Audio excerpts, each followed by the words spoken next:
Hasto tidak membuka video skandal korupsi para pejabat seperti ancamannya, padahal beliau sudah dijadikan tersangka dan proses hukumnya berjalan terus. Saya malah melihat ada hal lain dari ancaman Hasto.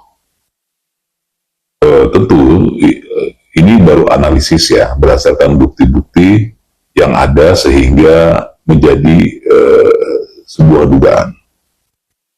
Saya melihat ancaman Hasto akan membuka video skandal korupsi para pejabat itu bukan ditujukan kepada pihak eksternal ya, tapi kepada pihak internal. Apa yang disampaikan Hasto itu adalah sebagai pesan kepada internal, jika dia kenapa-kenapa, ya kalian juga harus kenapa-kenapa. Makanya kalian harus berupaya membebaskan dirinya. Kalau bahasa Jawanya, TGTB, mati satu, mati semua. Saya coba paparkanlah analisis saya, di mana kita akan menemukan berbagai hal yang tidak masuk dalam logika dan akal sehat, sehingga saya bisa menduga seperti itu. Pertama ya, mereka menuduh ya Jokowi melakukan intervensi pada KPK untuk mentersangkakan Hasto. Ya, tentu ini tuduhan yang aneh ya. Kita gunakan logika saja. Semua orang tahu ya, termasuk PDIP. Ketika Jokowi berkuasa, orang-orang terdekatnya terjerat kasus pidana. Termasuk ya para kader PDIP. Beliau ya sama sekali tidak menggunakan kekuasaannya untuk menekan aparat hukum. Beliau serahkan pada hukum. Lalu dari mana logika dan akal sehat mereka ketika Jokowi sudah tidak lagi berkuasa, lalu dituduh bisa menekan aparat hukum? Ya, ini kan aneh ya. Ini keanehan pertama yang saya dapatkan. Kedua, sewaktu Jokowi berkuasa, ketika ada kader PDIP yang terjerat hukum, PDIP tidak pernah menuduh pemerintah melakukan intervensi.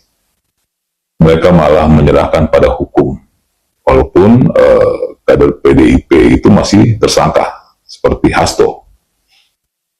Dari petinggi sampai pengurus di bawah, tidak ada yang menuding macam-macam. Semuanya diserahkan pada hukum. Tapi kenapa ya ke Hasto berbeda?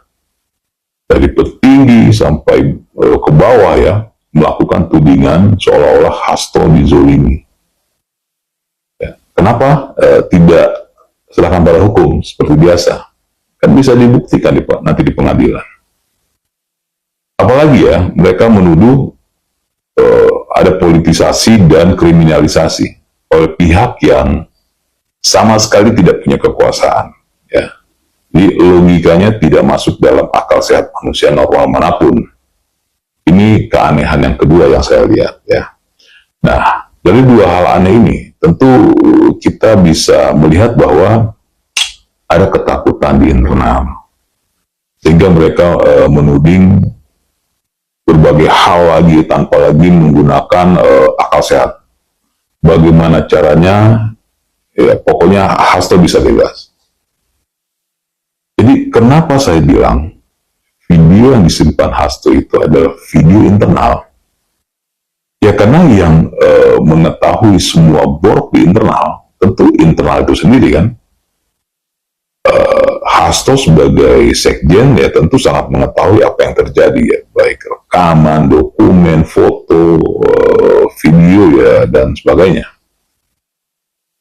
Kalau untuk kasus di tempat lain ya, tentu Hasto tidak bisa leluasa mengetahuinya, karena dia tidak memiliki akses full seperti akses dia di internal partai. Jadi ya masuk akal ya jika ancaman Hasto itu sebenarnya ditujukan kepada internal, bukan kepada eksternal. Ya, jadi coba kita tunggu ya episode selanjutnya.